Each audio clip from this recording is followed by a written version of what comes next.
اعوذ باللہ من الشیطان الرجیم بسم اللہ الرحمن الرحیم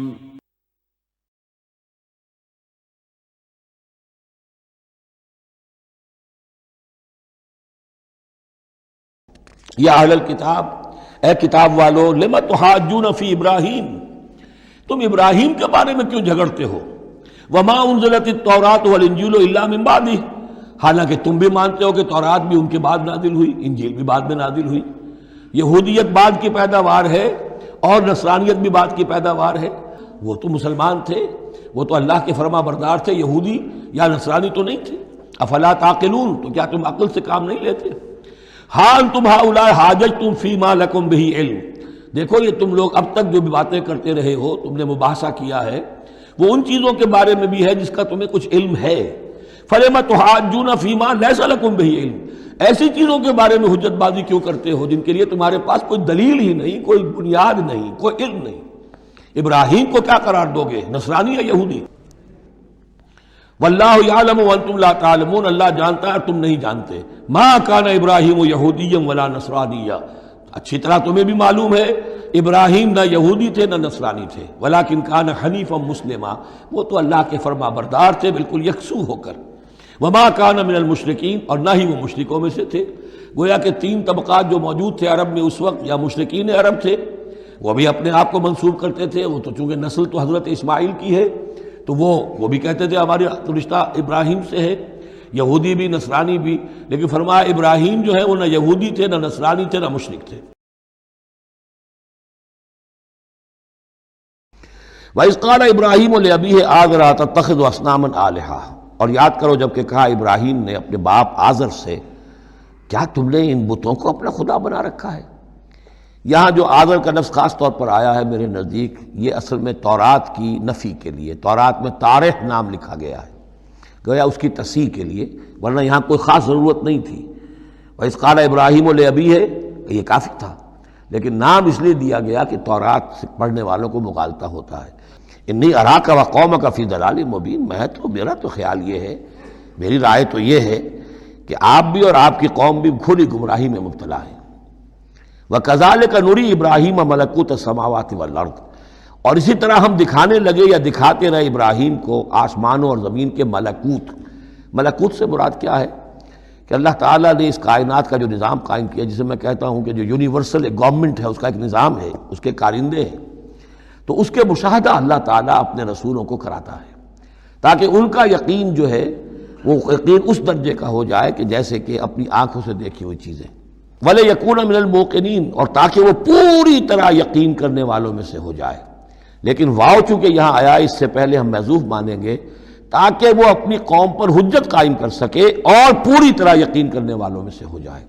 یہ جو آگے آ رہا ہے یہ در حقیقت حضرت ابراہیم علیہ السلام کی طرف سے اپنی قوم پر حجت کو اس طور سے پیش کیا گیا ہے۔ فلما جن علیہ اللیل، جب ان پر رات جو ہے اس نے تاریکی کر دی، رأى کوكبا، انہوں نے دیکھا ایک چمکدار ستارے کو، قال ھذا ربی، انہوں نے کہا یہ میرا رب ہے۔ یہ گویا کہ کہنے کیا، ہاں یہ میرا رب ہے۔ اب یہ سوالیہ انداز بھی ہو سکتا ہے، ود سائن آف ایکسکلیمیشن ہو سکتا ہے کہ لوگوں کو کہنے کے لیے کہ یہ رب ہے، یہ انٹروگیشن کا بھی ہو سکتا ہے۔ ھذا ربی فلما افل قال لا احب الافلین، جب وہ ڈوب گیا تو کہا بھائی یہ ڈوب جانے والی شے تو پھر میں تو پسند نہیں کر سکتا کہ میں اس کو اپنا خدا مان لوں۔ یہ قوم جو تھی ستارہ پرست بھی تھی، بت پرست بھی تھی، ستارہ پرست بھی تھی، اور نمبر 3 شاہ پرست بھی تھی۔ تینوں قسم کے شرک اس قوم میں موجود تھے کہ جس میں حضرت ابراہیم بھیجے گئے۔ یہ بیبیلونیا یا عراق، آج کا عراق، سابق بیبیلونیا، اس کا ایک شہر اس شہر کے بھی اب کھنڈرات نکل آئے ہیں، کھدائیاں ہو چکی ہیں۔ شہر میں پیدا ہوئے ہیں، پھر وہاں سے ہجرت کر کے فلسطین گئے ہیں، اور پھر حضرت اسماعیل کو آباد کیا ہے حجاز میں، اور اپنے بیٹے حضرت اسحاق کو آباد کیا ہے فلسطین میں۔ تو یہ ان کے ذہن میں رکھیے۔ اور اس وقت عراق میں یہ شرک جو ہے گھٹا ٹوپ اندھیرے تھے کہ ان کے ہاں بت پرستی بھی تھی، ستارہ پرستی بھی تھی، اور تیسرے یہ کہ بادشاہ بھی نمرود جو تھا وہ یہ کہتا تھا کہ میں خدا ہوں، انا احیی و امید، میں بھی یہ اختیار رکھتا ہوں، جس کو چاہوں زندہ رکھوں، جس کو چاہوں مار دوں۔ فلما رأى القمر بازغا، جب انہوں نے دیکھا چاند چمکتا ہوا، قال ھذا ربی، کہا ہاں یہ معلوم ہوتا ہے کہ یہ ہے رب۔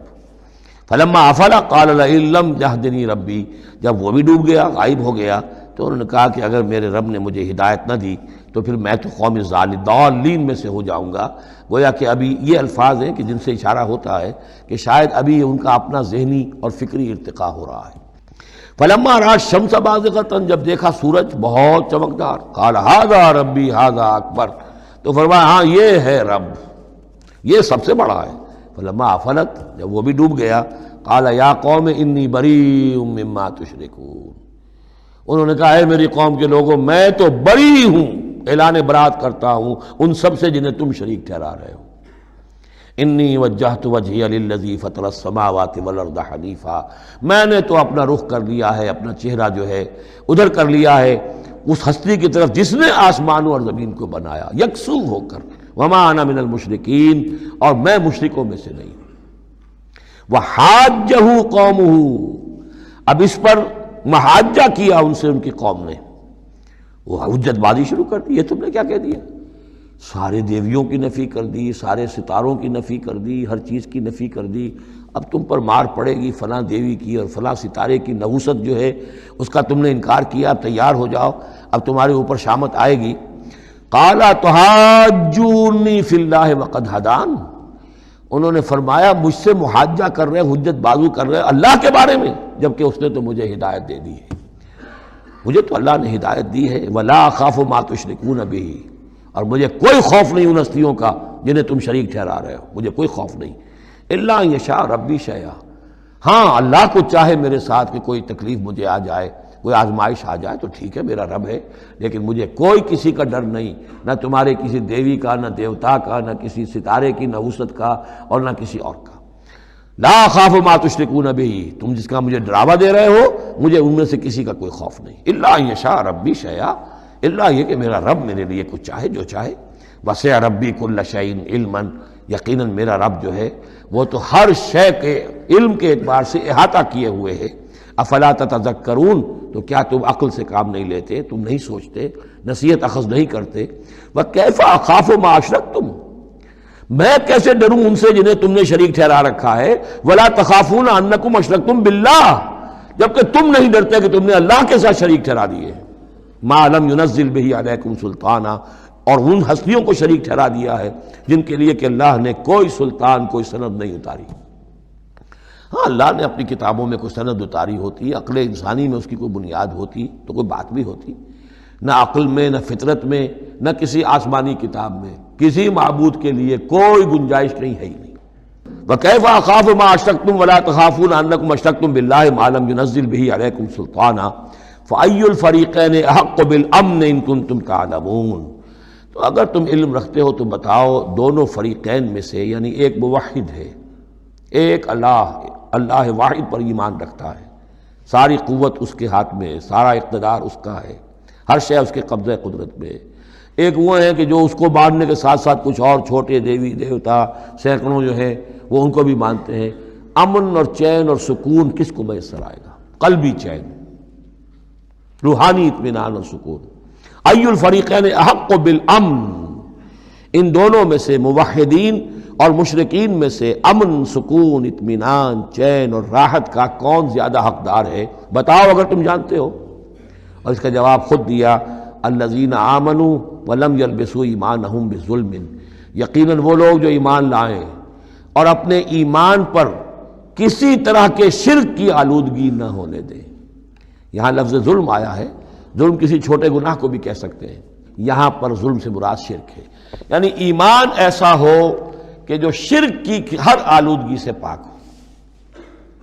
میں یہاں پھر تذکرہ کیے دیتا ہوں، شروع میں بھی عرض کیا تھا، شرک کسے کہتے ہیں، شرک کی قسمیں کون کون سی ہیں، کون کون سے بھیس بدل کر یہ شرک آتا ہے۔ باہر رنگے کے خواہی جامہ می پوش، من اندازے قدت را می شناسم، تم چاہے کسی بھی رنگ کا لباس پہن کے آ جاؤ میں تمہیں تمہارے قد سے پہچان لوں گا۔ تو قد سے پہچاننا جو ہے شرک کا آسان نہیں ہے، بھیس بدلتا ہے، یہ اس کے لیے ضروری ہے۔ اور آج کے دور میں شرک کس کس شکل میں موجود ہے اس کا سمجھنا بہت اہم ہے۔ الذین آمنوا ولم یلبسوا ایمانہم بظلم، یقیناً وہ لوگ جو ایمان لائے اور جنہوں نے اپنے ایمان میں کسی بھی نوع کے شرک کی آمیزش نہ ہونے دی، اولئک لہم الامن وہم مہتدون، ان کے لیے ہے امن اور وہی ہوں گے راہیاب۔ فرمایا وَتِلْكَ حُجَّتُنَا آتَيْنَاهَا إِبْرَاهِيمَ عَلَىٰ قَوْمِهِ، اس کا میں حوالہ دے رہا تھا۔ یہ پوری سرگوشت بیان کر کے اب فرمایا یہ ہماری وہ حجت تھی جو ہم نے ابراہیم کو عطا کی اس کے قوم کے خلاف۔ یہ سارا محاجہ حضرت ابراہیم اپنی قوم سے کر رہے تھے، تو یہ ہوتا ہے ان کو سمجھانے کے لیے کہ وہ سوچیں، دروں بینی پر آمادہ ہو جائیں۔ تو یہ ہے میرے نزدیک ان آیات کا محل یہ ہے۔ وَتِلْكَ حُجَّتُنَا آتَيْنَاهَا إِبْرَاهِيمَ عَلَىٰ قَوْمِهِ، اور یہ ہماری وہ دلیل تھی جو ہم نے عطا فرمائی ابراہیم کو اس کی قوم کے خلاف۔ نرفع درجات من نشاء، ہم بلند کرتے ہیں درجے جن کے چاہتے ہیں۔ اب ظاہر بات ہے یہاں کہنے کا مقصد یہ ہم نے ابراہیم کے درجے بہت بلند کیے۔ ان ربک حکیم علیم، یقیناً تیرا رب حکیم اور علیم ہے۔ وَلَقَدْ جَاءَتْ رُسُلُنَا إِبْرَاهِيمَ بِالْبُشْرَىٰ، اور ہمارے فرشتادے، ہمارے ایلچی فرشتے ہمارے بھیجے ہوئے آئے ابراہیم کے پاس بشارت دینے کے لیے۔ قالوا سلاما، انہوں نے آ کر کہا سلام۔ قال سلام، حضرت ابراہیم نے بھی سلام کا جواب سلام سے دیا۔ فما لبث ان جاء بعجل حنیذ، تو پھر ذرا بھی دیر نہ کی، فوراً گئے اور ایک تلا ہوا بچڑا ان کی ضیافت کے لیے لا کر سامنے رکھ دیا۔ فلما رأى أيديهم لا تصل إليه، تو جب انہوں نے دیکھا کہ ان کا تو ہاتھ آگے بڑھ ہی نہیں رہا اس بچڑے کا گوشت کھانے کے لیے، آمادہ ہی نہیں ہے، نکرہم، تو اب وہ کچھ کھٹکے دل میں کہ یہ ہے کون۔ اس زمانے میں رواج یہ ہوتا تھا کہ دشمن جب آتے تھے کسی کو قتل کرنے کے لیے تو اس کا نمک نہیں چکھتے تھے، نمک خوار ہو جائیں گے تو پھر کیسے قتل کریں گے۔ تو ایک تو اندیشہ یہ ہوا کہ یہ کسی برے ارادے سے آئے ہیں جو میری یہ ضیافت قبول نہیں کر رہے۔ نکرہم واوجس منہم خیفہ، اور ان کے دل میں، حضرت ابراہیم کے دل میں ان کی طرف سے ایک خوف پیدا ہو گیا۔ قالوا لا تخف، انہوں نے کہا نہیں آپ ڈریے نہیں، انا ارسلنا الی قوم لوط، اصل میں تو اللہ کے ہم فرشتے ہیں، بھیجے گئے ہیں قوم لوط کی طرف۔ اب وہ آخری فیصلہ اس کا جو ہے وہ ہمیں چکانا ہے۔ وامرأتہ قائمۃ فضحکت، ادھر کہیں حضرت سارہ بھی پیچھے کہیں کھڑی ہوئی ہوں گی پردے کے پیچھے، وہ اس پر ہنس پڑی۔ مطلب یہ کہ حضرت ابراہیم کی جو حالت انہوں نے دیکھی کہ میرا شوہر خوفزدہ ہو گیا تھا تو اس کے اوپر کچھ ان کا معاملہ ہوا، فضحکت، وہ ہنسی۔ فبشرناہا باسحاق، تو ہم نے انہیں بشارت دی اسحاق کی، یعنی فرشتوں نے ان کو بشارت دی اسحاق کی۔ حضرت اسماعیل کی ولادت ہو چکی ہے، لیکن حضرت اسماعیل کو تو حضرت ابراہیم جا کر چھوڑ آئے ہیں اور وہ تو مکے میں آباد ہیں۔ حضرت سارہ کی اولاد ہوئی نہیں تھی، اصل جو خاندانی بیوی تھی ان کی وہ تو حضرت سارہ تھی۔ حضرت ہاجرہ جو ہیں وہ تو بادشاہ مصر نے ان کی خدمت میں ان کو پیش کیا تھا، اسی لیے ان کو لونڈی بھی کہہ دیتے ہیں یہ، حالانکہ وہ شہزادی تھی، وہ بادشاہ کے ہاں شاہی خاندان کی خاتون تھی ہاجرہ سلام علیہا، لیکن یہ کہ یہ یہودی کہتے ہیں کہ وہ تو لونڈی تھی، کنیز تھی۔ تو چونکہ اولاد نہیں ہوئی تھی حضرت سارہ کے ہاں، تو حضرت سارہ ہی نے کہہ کر پھر حضرت ابراہیم سے کہا تھا کہ آپ تعلق قائم کریں ہاجرہ سے، شاید اللہ تعالیٰ آپ کو ہاجرہ سے اولاد دے دے۔ لیکن جب وہ اولاد ہو گئی حضرت اسماعیل، تو پھر وہ جو عورت کی ایک فطرت ہے اور مزاج ہے، تو ان کے لیے کھلنے لگی یہ بات کہ مجھے اللہ نے اولاد نہیں دی۔ اب ظاہر بات ہے کہ حضرت ابراہیم کی توجہ زیادہ ہو گئی ہوگی حضرت ہاجرہ کی طرف، اپنے بیٹے کی طرف، تو پھر وہ ذریعہ بن گیا کہ انہوں نے کہا کہ انہیں چھوڑ کر آؤ، اور اللہ کے حکم سے حضرت ابراہیم نے حضرت ہاجرہ کو اور حضرت اسماعیل کو وہاں بیت اللہ کے پاس، یا بیت اللہ جہاں بعد میں تعمیر ہونا تھا اس کی صرف بنیادیں اس وقت تھیں لیکن کوئی نشان اور نہیں تھا، وہاں چھوڑ دیا۔ اب یہاں جو ہے اولاد ہو رہی ہے، ان کی بشارت دی جا رہی ہے۔ تو حضرت اسحاق چھوٹے ہیں حضرت اسماعیل سے۔ فضحکت فبشرناہا باسحاق ومن وراء اسحاق یعقوب، اور یہ بھی کہا کہ پھر اسحاق کے بعد اسحاق کے ہاں ایک بیٹا ہوگا یعقوب، وہ بہت ہی ہمارے ہاں اس کا درجہ بہت بلند ہوگا، یعنی بیٹے کی بشارت پھر پوتے کی بشارت۔ قالت یا ویلتا آلد وانا عجوز وہذا بالی شیخا، انہوں نے کہا ہائے میری خرابی، کیا اب میں جنوں گی جبکہ میں ہو چکی ہوں نہایت بوڑھی، اور میرا یہ شیخ جو ہے، میرا یہ جو شوہر ہے یہ بھی شیخ ہے، یہ بھی ضعیف ہے، بوڑھا ہو چکا ہے۔ ان ھذا لشیء عجیب، یہ تو بڑی عجیب بات جو آپ بتا رہے ہیں، یہ خوشخبری مجھے دے رہے ہیں اس بڑھاپے کی عمر میں کہ میرے یہاں بیٹا ہوگا۔ قالوا اتعجبین من امر اللہ، ان فرشتوں نے کہا کہ کیا آپ تعجب کرتی ہیں اللہ کے معاملے میں؟ اللہ کا فیصلہ ہے، اللہ جیسے چاہے پیدا کرے، ہم اللہ کی طرف سے خوشخبری دے رہے ہیں، اپنی طرف سے نہیں دے رہے۔ رحمت اللہ وبرکاتہ علیکم اہل البیت، اے نبی کے گھر والوں تم پر اللہ کی رحمت ہو، اس کی برکتیں ہوں۔ اب یہاں اہل البیت کو سمجھ لیجئے کس کے لیے ہے؟ حضرت سارہ کے لیے ہے۔ اہل بیت رسول ازواج مطہرات ہیں، ان کی ایکسٹینشن ہے جو حضور نے کہا ہے اللہم ہؤلاء اہل بیتی، اے اللہ یہ بھی میرے اہل بیت ہیں۔ حضرت فاطمہ، حضرت علی، حضرت حسن، حضرت حسین، وہ بھی اہل بیت میں، یہ ایکسٹینشن ہے۔ اہل بیت اصلاً نبی کی بیوی، یہاں پر کس کے لیے آ رہا؟ حضرت سارہ کے لیے۔ گھر والے ہم کہتے بھی ہیں گھر والے، گھر والے کون ہوتے ہیں؟ گھر والی تو بیوی ہوتی ہے۔ انہ حمید مجید، یقیناً اللہ حمید ہے اور مجید ہے، بہت بزرگ ہے، بڑائیوں والا ہے، اور اپنی ذات میں ستودہ صفات ہے۔ فلما ذہب عن ابراہیم الروع، جب ابراہیم کا خوف جاتا رہا، وجاءت البشریٰ، اور یہ بشارت پہنچ گئی، ان کے لیے خوشی کی بات تھی کہ اب سارہ کے ہاں بھی اللہ تعالیٰ بیٹا عطا کرے گا۔ یجادلنا فی قوم لوط، اب اس نے جھگڑنا شروع کر دیا ہم سے قوم لوط کے بارے میں۔ یہ مجادلہ جو ہے یہ تورات میں بڑی تفصیل سے آیا ہے کہ دیکھو تم جو جا رہے ہو، اگر اس شہر کے اندر، ان بستیوں کے اندر 50 آدمی بھی راست باز ہوں گے تو کیا کرو گے؟ کیا پھر بھی ہلاک کر دو گے؟ فرشتوں نے کہا نہیں، اگر 50 آدمی وہاں ہوئے، اگر راست باز ہوئے تو ہم ہلاک نہیں کریں گے۔ اچھا دیکھو، میری کوئی حیثیت نہیں ہے، میں بہت ناچیز ہوں، لیکن میں پھر جرأت کرتا ہوں، میں اللہ سے عرض کرتا ہوں کہ اچھا ہو سکتا ہے 40 ہوں وہاں پر۔ تو پھر اچھا 40 بھی ہوئے تو پھر ہم ان کو بھی پھر چھوڑ دیں گے، بستیوں کے اوپر عذاب نہیں آئے گا۔ ہوتے ہوتے 5 پہ آ گئے، جس پہ کہ آخر میں کہا گیا کہ اے ابراہیم چھوڑو اب اس بات کو، اب یہ تیرے رب کا فیصلہ آ چکا۔ وہاں ایک بھی نہیں ہے، تم 5 کی بات کر رہے ہو۔ وہاں تو سوائے حضرت لوط علیہ السلام کے خود اور ان کی 2 بیٹیوں کے اور کوئی بھی نہیں تھا کہ جو ان شہروں میں سے بچا ہو۔ تو یجادلنا فی قوم لوط، اب وہ قوم لوط کے بارے میں ہم سے جھگڑنے لگے، یعنی چونکہ وہ حلیم الطبع تھے، طبیعت میں نرمی تھی، وہی جو حضور کی طبیعت میں بھی تھی، حضرت ابوبکر کی طبیعت میں بھی تھی، اس وجہ سے انہوں نے کہا کہ عذاب سے بچنے کی کوئی شکل ہو سکے۔ ان ابراہیم لحلیم اواہ منیب، 3 الفاظ جمع کر دیے گئے۔ یقیناً ابراہیم بہت ہی حلیم بھی تھا، بہت ہی نرم دل تھا، اور بہت ہی اللہ کی جناب میں رجوع کرنے والا تھا۔ یا ابراہیم عارضا ھذا، تو اب کہا گیا ان سے کہ ابراہیم اب چھوڑیے، اب اس بات سے آپ ذرا قطع تعلق کیجئے۔ انہ قد جاء امر ربک، یہ تو اب آپ کے رب کا فیصلہ آ چکا ہے۔ وانہم آتیہم عذاب غیر مردود، اب ان پر وہ عذاب آ کر ہی رہے گا جسے لوٹایا نہیں جا سکے گا۔ بارک اللہ لی ولکم فی القرآن العظیم ونفعنی وإیاکم بالآیات والذکر الحکیم۔